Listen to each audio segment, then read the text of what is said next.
Hello everyone, welcome to my YouTube channel. स्वागत आहे तुमचं रेखा मराठी ब्लॉगमध्ये. कशा आहात तुम्ही? तर सगळ्यांना व्हेरी गुड मॉर्निंग. तर आता चालू आहे माझं क्लिनिंग. तर आज सगळे कपडे मशीनमधून मी काढले आहेत. बस ड्राय करायला टाकणार आहे आता मशीनमध्ये.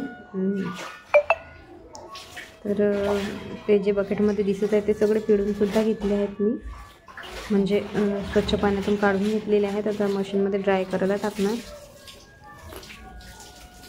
तर ब्लँकेटसुद्धा काढलं आहे मशीनमधून, फक्त त्याच्यामध्ये स्वच्छ नाही केलं.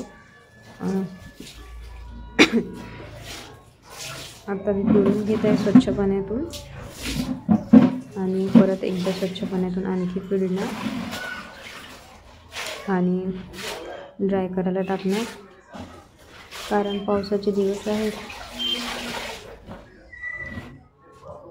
तर ड्राय हाताने धुवू की मशीनमध्ये टाकू, ड्राय तर करतेच. तर मशीनमध्ये मी कपडे धुवून घेतले होते. लास्टमध्ये जे आपलं सर्फ एक्सेलचं पाणी उरतं त्याच पाण्यात मी पायदान वगैरे टाकून घेत असते. जसं आता पायदान काढून घेतलं आणि मशीन स्वच्छ करून घेतली. एक कपडा तरी राहिलाच होता छोटा. लास्टमध्ये पुसायचे कपडे, पायदान वगैरे असं काही असलं तर आधी जसं पुसायचे कपडे नंतर पायदान अशी टाकत असते मी.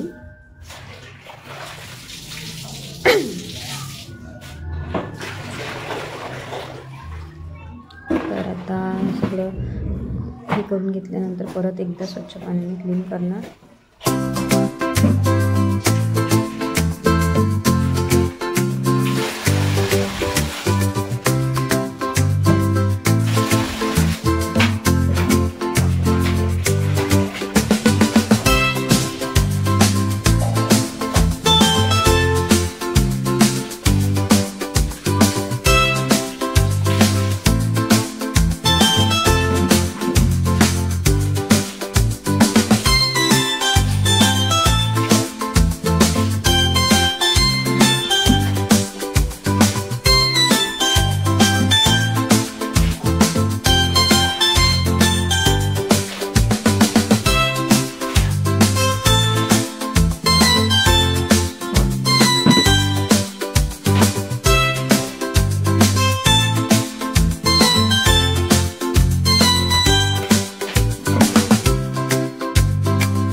आता सगळे कपडे ड्राय होईपर्यंत सगळे कपडे आता ड्राय करायला टाकत आहे आणि ते कपडे ड्राय होईपर्यंत करून घेणार आहे फर्स्ट रूमचं क्लिनिंग. म्हणजेच वरचे थोडे फार जे छोटे छोटे जाळे वगैरे लागले राहतात ते आठवड्यातून एकदा करावेच लागतात, किंवा 2-3 आठवड्यातून म्हणा. आठवलं तर एकाच आठवड्यातून वेळ मिळाला तर, नाहीतर मग महिन्यातून सुद्धा. तर ते क्लीन करून घेत असते. तर आता कपडे लावून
आलेले आहे बाहेरनं कपडे टाकून. आता